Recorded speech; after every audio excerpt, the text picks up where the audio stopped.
Hello दोस्तों, स्वागत है आप सभी का त्रिपाठी सोशियोलॉजी चैनल में। तो जैसा हम लोग सोशियोलॉजी ऑफ डेवलपमेंट के विषय में बात कर रहे थे, जिसमें मैंने आप लोग को कुछ समाजशास्त्रियों का आइडियाज़ के विषय में मैंने बताया था, और आज मैं आप लोग को पूंजीवादी अर्थव्यवस्था के विषय में बात करेंगे हम लोग।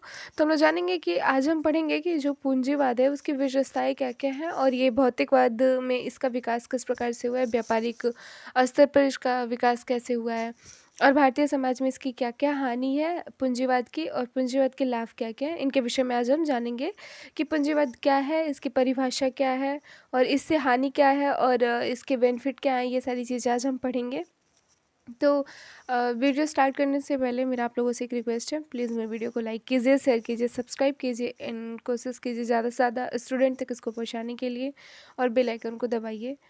और तो मैं आगे वीडियो स्टार्ट करती हूँ। तो सबसे पहले हम पढ़ेंगे कि पूंजीवाद क्या है, फिर हम पूंजीवाद की विशेषताएं, डेफिनेशन, ये सारी चीज़ें पढ़ेंगे। तो सबसे पहले हम जानते हैं कि पूंजीवाद क्या है, व्हाट इज़ कैपिटलिस्टिक। तो हम यहाँ पे देखते हैं कि पूंजीवाद अर्थव्यवस्था जो है वो अपेक्षाकृत एक नवीन अर्थव्यवस्था है, जिसका इसका जो जन्म हुआ वो यूरोप में औद्योगिक क्रांति के पश्चात हुआ था। और वर्तमान विश्व व्यवस्था इतनी प्रतिस्पर्धी और व्यापक है कि किसी एक अर्थव्यवस्था को विश्व व्यवस्था के संदर्भ में नहीं अपनाया जा सकता। भिन्न भिन्न राष्ट्रों ने भिन्न भिन्न राष्ट्रों ने अपने यहाँ की आर्थिक संरचना के आधार अर्थव्यवस्था को अपनाया है। अनेक पश्चिम समाजों ने पूंजीवादी अर्थव्यवस्था को अपनाकर पर्याप्त आर्थिक विकास किया है और आज विकसित राष्ट्र के रूप में विश्व के सामने है। संयुक्त राज्य अमेरिका एवं जापान इस अर्थव्यवस्था के सर्वश्रेष्ठ उदाहरण है। तो हम सबसे पहले यहाँ पे ये देखेंगे कि पूंजीवाद जो है एक नवीन अपेक्षाकृत एक नवीन अर्थव्यवस्था है। पूंजीवाद अपेक्षाकृत एक नवीन अर्थव्यवस्था है जिसका जन्म यूरोप में औद्योगिक क्रांति के पश्चात हुआ है। भिन्न भिन्न राष्ट्रों ने अपने यहाँ की आर्थिक संरचना के आधार को आधार जो है वो अर्थव्यवस्था को अपनाया है। संयुक्त राज्य अमेरिका एवं जापान इस अर्थव्यवस्था के सर्वश्रेष्ठ उदाहरण है।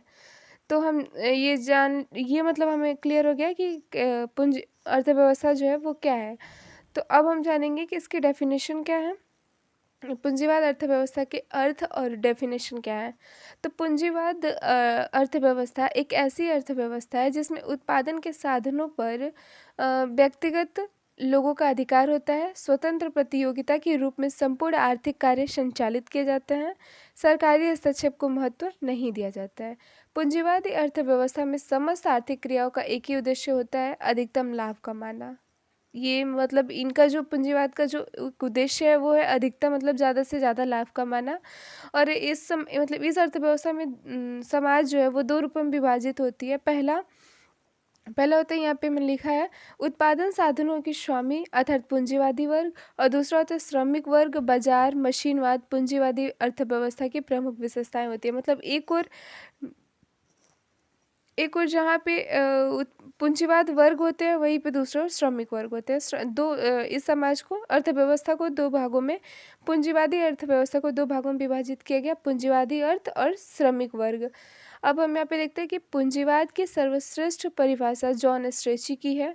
इन्होंने इन्होंने मतलब बहुत लोगों ने इसके डेफिनेशन दिए, लेकिन इनका जो सर्वश्रेष्ठ परिभाषा जो है अर्थव्यवस्था पे जॉन स्ट्रेची ने दिया। उन्होंने कहा कि पूंजीवाद जो है वो पूंजीवाद अर्थव्यवस्था एक ऐसी अर्थव्यवस्था है जिसमें कृषि, भूमि, उद्योगों तथा खानों उद्योगों एवं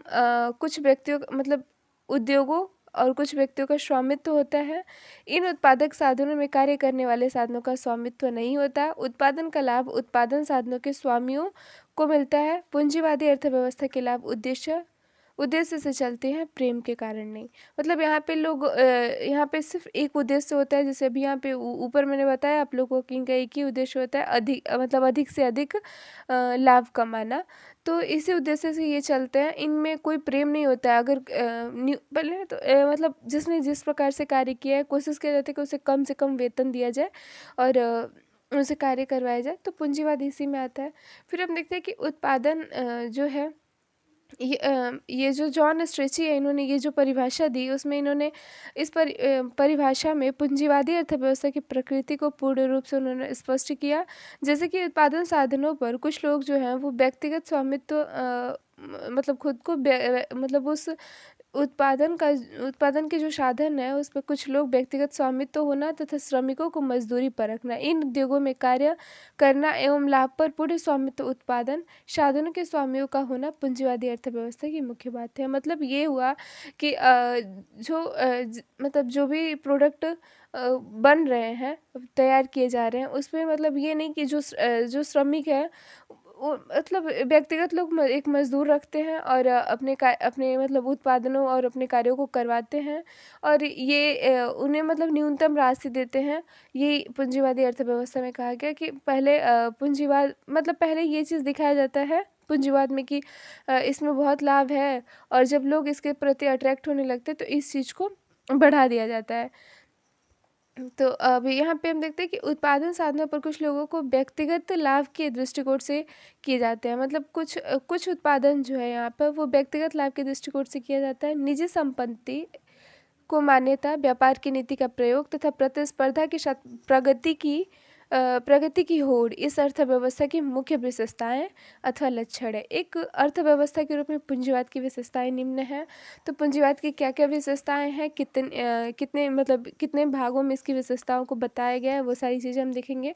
तो यहाँ पे हम देखते हैं कि पूंजीवाद की टोटल 7 विशेषताएं हैं, सातों मैंने यहाँ पे लिखा हुआ है और इसको डिफाइन कर दूंगी, मैं आप लोगों को बता दे रही हूँ, वो डिफाइन करके मैंने नहीं लिखा है, तो आप इस चीज़ को देख लीजिएगा। जिसमें पहला है हमारा आर्थिक स्वतंत्रता, इकोनॉमिक फ्रीडम, ये है हमारा पहला। तो इकोनॉमिक फ्रीडम क्या है वो हम देख लेते हैं। तो इकोनॉमिक फ्रीडम में आता है कि पूंजीवाद जो है वो पूंजीवाद अर्थव्यवस्था जो है वो व्यक्तियों को आर्थिक स्वतंत्रता मतलब व्यक्तियों की आर्थिक स्वतंत्रता होती है। अर्थात कोई भी व्यक्ति किसी भी सीमा तक चल अथवा अचल संपत्ति संग्रहण कर सकता है। मतलब वो जितना चाहे उतना कमा सकता है, रख सकता है, उसके ऊपर कोई राजकीय प्रतिबंध नहीं होता है। ये आर्थिक स्वतंत्रता हो गई। मतलब इसमें पूंजीवाद में जो है आप जितना चाहे उतना कमा सकते हैं, आप रख सकते हैं, वो सारी चीज़ें मतलब कोई लिमिट दर नहीं है कि हाँ ये इतना ही आपके पास होना चाहिए, ये चीज़ होना चाहिए। तो इसमें आर्थिक स्वतंत्रता है। दूसरा हम यहाँ पे देखते हैं कि इसमें बृहद स्तरीय उत्पादन व्यवस्था भी है। तो इसका मतलब ये बृहद स्तरीय उत्पादन व्यवस्था में ये देखते हैं कि पूंजीवाद अर्थव्यवस्था जो है वो मशीनवाद पर आधारित है। इसमें बड़े बड़े उद्योगों की स्थापना की जाती है तथा बृहद स्तर पर उत्पादन कार्य किया जाता है। विकसित तकनीक से आधुनिक युग में उत्पादन की क्षमता में काफ़ी वृद्धि हुई है। फिर तीसरा हम देखते हैं, तीसरा यहाँ पे है आर्थिक असमानता, इकोनॉमिक इनक्वालिटी। तो तीसरा हम इसमें देखते हैं कि जैसे अर्थव्यवस्था जो है उससे 2 प्रकार के आर्थिक वर्ग बनते हैं, जिसमें पहला है समृद्ध वर्ग और दूसरा है निर्धन वर्ग। तो आर्थिक असमानता की बात होती है, जहाँ जहाँ भी आर्थिक असमानता की बात होगी वहाँ पे 2 वर्ग अर्थव्यवस्था के तहत 2 वर्ग आएंगे, जिसमें पहला है समृद्ध वर्ग और दूसरा है निर्धन वर्ग। तो समृद्ध वर्ग जो है वो उत्पादन साधनों का स्वामी होता है और जो समृद्ध होता है मतलब होता चला जाता है, निर्धन वर्ग इन उद्योगों में कार्यरत श्रमिक वर्ग होता है, जो उद्योगपतियों के अत्याचार से पीड़ित एवं निर्धन होता है। मतलब इसमें ये हुआ कि आर्थिक असमानता में जो 2 वर्ग है, समृद्ध वर्ग और निर्धन वर्ग, तो जो समृद्ध वर्ग हैं वो उत्पादन साधनों के स्वामी हैं और वो निरंतर चलते रहते हैं, मतलब वो हमेशा स्वामी ही रहते हैं, वो हमेशा उत्पादन ही करते रहते हैं। और जो निर्धन वर्ग है वो हमेशा श्रमिक के जैसे उन कार्यों को करते रहते हैं। तो ये बताया गया है।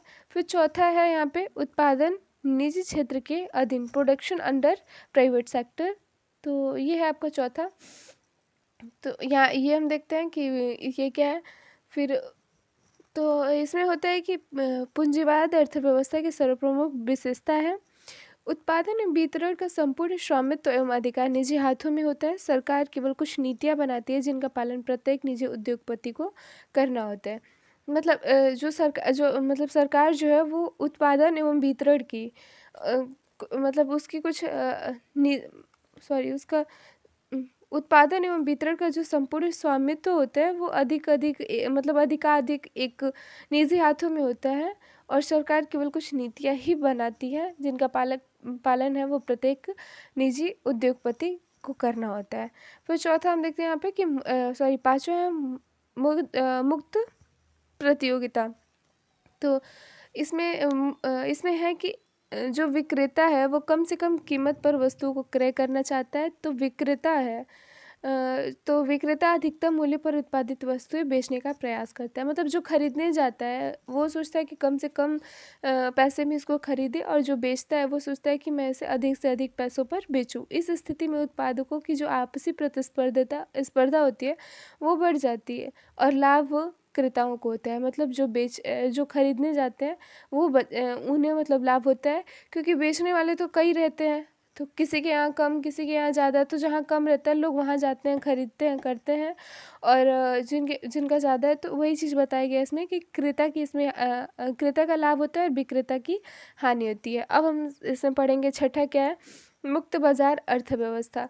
तो इसमें हम देखते हैं कि यह एक स्वतंत्र बाजार व्यवस्था है, अर्थात इसे हम कह सकते हैं कि अपनी क्षमता के अनुसार किसी भी उत्पादन को पूंजीपति जो है वो अपनी क्षमता के अनुसार किसी भी मतलब कितना भी उत्पादन कर सकते हैं, तथा किसी भी कीमत पर तथा कितनी भी मात्रा में उसका खुले बाजार में विक्रय कर सकते हैं। मतलब यहाँ पे कोई रोक टोक नहीं है कि आपको इतना में ही करना है, आप जितना चाहे उतना उत्पादन कीजिए, जितने कम से कम रेंज में बेचना है तो बेचिए, ज़्यादा से ज़्यादा रेंज में बेचना है तो बेचिए, कोई उनके ऊपर मतलब कोई नियंत्रण नहीं है। फिर हम सातवां देखते हैं, सातवां है व्यक्तिगत लाभ की भावना, तो सेंस ऑफ पर्सनल गेन। तो इसमें हम देखते हैं कि पूंजीवाद जो है पूंजीवाद मतलब इसका एक मौलिक उद्देश्य यही होता है कि अधिकाधिक आर्थिक लाभ कमाना, मतलब अधिक से अधिक पैसे कमाना, लाभ कमाना, यही व्यक्तिगत लाभ यही पूंजीवाद की एकमात्र उद्देश्य है। तो और यहाँ पे देखा जाता है कि इसके लिए मतलब ये जो वर्ड है अधिकाधिक आर्थिक लाभ कमाना, इसके लिए उद्योगपति श्रमिकों के अवशोषण एवं श्रम कल्याण अधिनियमों का मतलब उल्लंघन करने से भी नहीं चूकते। वह दूसरी ओर श्रमिक वर्ग भी सदा अपनी स्थिति में असंतुष्ट रहता है तथा अधिकाधिक मजदूरी एवं कल्याण सुविधाएं प्राप्त करने का प्रयास करता है। यहाँ पे मतलब ये होता है कि जो उद्योगपति हैं वो कम से कम पैसे देकर ज़्यादा से ज़्यादा काम कराना चाहते हैं, और जो श्रमिक वर्ग है वो कम से कम काम करके अधिक से अधिक पैसा कमाना चाहता है। मतलब इसमें अर्थव्यवस्था में मतलब व्यक्तिगत लाभ की भावनाएं ज़्यादा होती हैं। उसके बाद हम अब ये पूंजीवाद अर्थव्यवस्था के लाभ क्या क्या हैं इसके बारे में हम बात करेंगे कि बेनिफिट ऑफ कैपिटलिस्टिक इकोनॉमी।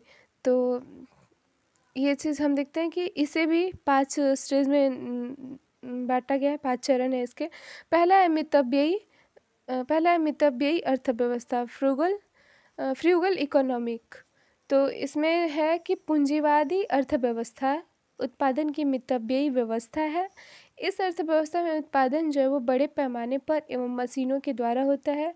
इससे उत्पादित वस्तु में लागत खर्च कम होता है। यदि मूल्यों पर नियंत्रण रखा जाए तो इससे उपभोक्ताओं को कम मूल्य पर अच्छी वस्तुएं प्राप्त हो सकती हैं। मतलब इसमें जो है वो मशीनें ज़्यादा होती हैं, और कम से कम खर्च में ज़्यादा से ज़्यादा चीज़ें प्रोडक्ट जो है वो प्रोडक्ट जो है वो बनाए जाते हैं। तो इसमें ये हुआ है कि जो मतलब जो श्रमिक वर्ग हैं उन्हें ज़्यादा से ज़्यादा मतलब ज़्यादा से ज़्यादा अच्छी से अच्छी वस्तुएं उन्हें प्राप्त हो सकती है मितव्ययी अर्थव्यवस्था में। फिर अब हम देखेंगे कि वाणिज्य का विस्तार सेकेंड है हमारा, वाणिज्य का विस्तार। तो सेकेंड वाणिज्य का विस्तार में हम देखते हैं कि कॉमर्शियल क्या है। तो इसमें हम मतलब मतलब जो भी उत्पादित वस्तुओं का निर्यात करने में सहायता मिलती है, ये जो भी निर्यात वस्तुएं हैं उसे उत्पादित करने में इससे सहायता मिलती है, ये वाणिज्य रहने से। और इससे मतलब इससे न केवल एक राष्ट्र की बल्कि पूरे विश्व में पहचान बनती है, बल्कि विदेश पूंजी की भी प्रगति होती है। इस अर्थव्यवस्था ने वाणिज्य को विस्तार कर दिया है। अब तीसरा है वस्तु मूल्य के नियंत्रण में सहायक, aids of controlling commodity price. तो इसमें हम देखते हैं कि वस्तु मूल्य के नियंत्रण में सहायक जो है वो कभी कभी ऐसा होता है कि कच्चे माल जो होते हैं वो उनके जो मूल्य एवं विभिन्न करों की जो दर में वृद्धि होने से जो मूल्य वृद्धि की स्थिति उत्पन्न होती है, उसे पूंजीवादी अर्थव्यवस्था में उद्योगों में अधिक से अधिक उत्पादन करने एवं अधिक से अधिक आपूर्ति के द्वारा मूल्य नियंत्रण में सहायता मिलती है। अब चौथा हम देखते हैं कि स्वस्थ प्रतिस्पर्धा का विकास होता है। इसके लाभ हैं। स्वस्थ प्रतिस्पर्धा मीन्स ये होता है कि इसमें वस्तुओं का अधिक से अधिक उत्पादन होने लगता है तथा पूंजीपतियों में अपने सामान को बेचने की प्रतिस्पर्धा प्रारंभ हो जाती है। बाजार में वही वस्तु बिक पाती है जिसका मूल्य कम एवं गुणवत्ता श्रेष्ठ हो। उद्योगपति कम मूल्य पर श्रेष्ठ वस्तुएं उपभोक्ताओं को उपलब्ध कराने का प्रयास करती है। इसमें उपभोक्ताओं को लाभ होता है। अब हम देखते हैं कि पांचवा जो है वो है व्यक्तिगत एवं आर्थिक स्वतंत्रता, पर्सनल एंड फाइनेंशियल फ्रीडम। तो इसमें है कि सरकारी हस्तक्षेप न होने के कारण पूंजीवादी अर्थव्यवस्था में उद्योगपति अपने उद्योगों को स्वेच्छा से संचालित करने के लिए स्वतंत्र होते हैं। वे जब चाहे जितना उत्पादन कर सकते हैं, जहाँ चाहे उसे बेच सकते हैं। इसके कार्य के प्रति उनमें जो उत्साह है वो हमेशा बना रहता है। मतलब इनमें कोई रोक टोक नहीं होती है, ये जितना चाहे उतना उत्पादन करे, जितना चाहे उतना बेचे। तो ये हो गया। हमने जाना कि इसके डेफिनेशन मतलब इसकी विशेषताएं क्या है, कैरेक्टरिस्टिक्स क्या है और इनके बेनिफिट क्या है वो बता दिया मैंने, लिख दिया है। आप लोग लिख लीजिए, इसे डिफाइन मैंने कर दिया है। उसके बाद पूंजीवादी अर्थव्यवस्था के दोष। अब लाभ हम लोगों ने विशेषताएं पढ़ लिया, लाभ पढ़ लिया। अब इसके दोष भी हैं, हानि जो है वो भी हम पढ़ते हैं। तो हमें देखते हैं कि पूंजीवादी अर्थव्यवस्था के के दोष निम्नवत है, जिसमें पहला है वर्ग संघर्ष में वृद्धि। इसके भी पाँच नहीं, इसमें शायद 6 प्रकार है। 6 प्रकार हैं इसमें, 6 हानियां हैं पूंजीवादी अर्थव्यवस्था की, जिसमें पहला है वर्ग संघर्ष में वृद्धि। तो जो मतलब ये पूंजीवादी अर्थव्यवस्था में जो 2 वर्ग हैं, श्रमिक और जो 2 वर्ग हैं, श्रमिक वर्ग और पूंजीपति वर्ग। तो पूंजीपति वर्ग हमेशा मतलब कम से कम पैसे खर्च करके ज़्यादा से ज़्यादा लाभ कमाना चाहते हैं, और जो श्रमिक वर्ग है वो कम से कम कार्य करके ज़्यादा से ज़्यादा पैसा कमाना चाहता है। तो ये जो स्थिति होती है, ये इन दोनों वर्गों के मध्य संघर्ष की स्थिति ही उत्पन्न करती है। कार्ल मार्क्स ने मतलब अपने शब्दों में इसे स्थिति संघर्ष के स्थिति के नाम से संबोधित किया है। फिर भौतिकवाद का विकास भी होता है। तो इसमें क्या होता है कि लोगों में अधिकाधिक धन संपदा संग्रहण करने की जो मतलब ये भौतिक रूप से मतलब जो चीज़ें दिख रही है उस पे ये ज़्यादा अग्रसित होते हैं, उन्हीं चीज़ों को करते हैं। और जो सामाजिक मूल्य, आदर्श, संस्कार, ये सारी जो चीज़ें हैं, इन सबों से उन्हें कोई लेना देना नहीं होता। उन्हें बस पैसा कमाना, मतलब लाभ मीन्स लाभ ही होता है। तो भौतिकवाद का इसमें विकास होता है। फिर हम देखते हैं कि व्यापारिक भ्रष्टाचार भी इसमें होता है। तो व्यापारिक भ्रष्टाचार में ये होता है कि इस व्यापार का जो उद्देश्य लाभ कमाना ही होता है, किंतु इसकी जो एक नैतिक सीमा होनी चाहिए वो नहीं होती है। पूंजीवादी अर्थव्यवस्था में उद्योगपतियों का परम उद्देश्य होता है उचित अनुचित का कोई ध्यान दिए बिना अधिकाधिक आर्थिक लाभ कमाना, जैसे कि मिलावट करना, चोरी करना, वस्तु का कृत्रिम अभाव पैदा करना तथा अनावश्यक मूल्य वृद्धि व्यापारिक भ्रष्टाचार के उदाहरण है। इन सब की हानि सामान्य जनता को उठानी पड़ती है, जैसे मिलावटी सामान बेचना और अधिक से अधिक पैसे कमाने के लिए यहाँ देखना, मतलब वो कितने रेंज में बेच रहा है, क्या कर रहा है, कैसे, ये सारी चीज़ें करना। तो ये जो व्यापारिक भ्रष्टाचार है वो भी इससे बढ़ रहा है। फिर हम देखते हैं कि श्रमिक हितों का जो है शोषण हो रहा है। तो यहाँ पे हम देखते हैं कि जो श्रमिक हितों का शोषण हो रहा है, वो औद्योगिक व्यवस्था में श्रमिकों को शोषण से बचाने हेतु अनेक श्रम कल्याण अधिनियमों का निर्माण किया गया।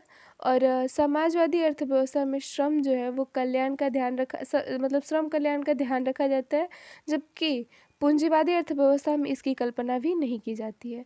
और इसके जो धनराशि होते हैं वो इस व्यवस्था में श्रम कल्याण अधिकारी भी उद्योगपतियों के हाथों की कठपुतली होते हैं। तो वो जैसे जो कहेंगे वही चीज़ें होती हैं, उसी प्रकार से होती हैं। फिर है कच्चे माल का कम मूल्य, और फिर है आर्थिक विकास की नीतियों के निर्माण में कठिनाई। तो ये हो गया हमारा अर्थव्यवस्था। हम लोगों ने ये सारा पढ़ लिया। इनकी विशेषताएं क्या क्या हैं, इनके लाभ क्या हैं, इसकी हानि क्या है। पूंजीवादी अर्थव्यवस्था के लाभ, हानि, विशेषताएं, पूंजीवादी है पूंजीवादी अर्थव्यवस्था है क्या। तो ये सब चीज़ें हमने जान लिया। अब हम समाजवादी अर्थव्यवस्था पढ़ेंगे, सोशलिस्ट इकोनॉमी, और उसके बाद से हमारा एक और इसमें बचेगा मिक्स्ड इकोनॉमी, मिश्रित अर्थव्यवस्था। तो इसके बाद मैं आप लोग को समाजवादी पे वीडियो दूंगी और उसके बाद फिर मिश्रित अर्थव्यवस्था पे वीडियो दूंगी। और आज का जो हमारा वीडियो था, ये आज का हमारा जो टॉपिक था वो था पूंजीवादी अर्थव्यवस्था क्या है, इसके लाभ क्या हैं, इसकी विशेषताएं क्या हैं, इसकी हानि क्या है, और वो सब हमने पढ़ लिया। तो मैंने लिख भी दिया है सारा चीज़, आप लोग वीडियो पॉज करके उन सबों को लिख लीजिएगा। और मैंने समझाया है, समझिएगा, और प्लीज़ मेरे वीडियो को देखिएगा, लाइक कीजिएगा, शेयर कीजिएगा, सब्सक्राइब कीजिएगा, और ज़्यादा से ज़्यादा लोगों तक इसे पहुंचाने की कोशिश कीजिएगा। So guys, thank you so much मेरी वीडियो देखने के लिए, और बेल आइकन को दबाते रहिए। मैं नेक्स्ट वीडियो आप लोग को फिर दे दूँगी।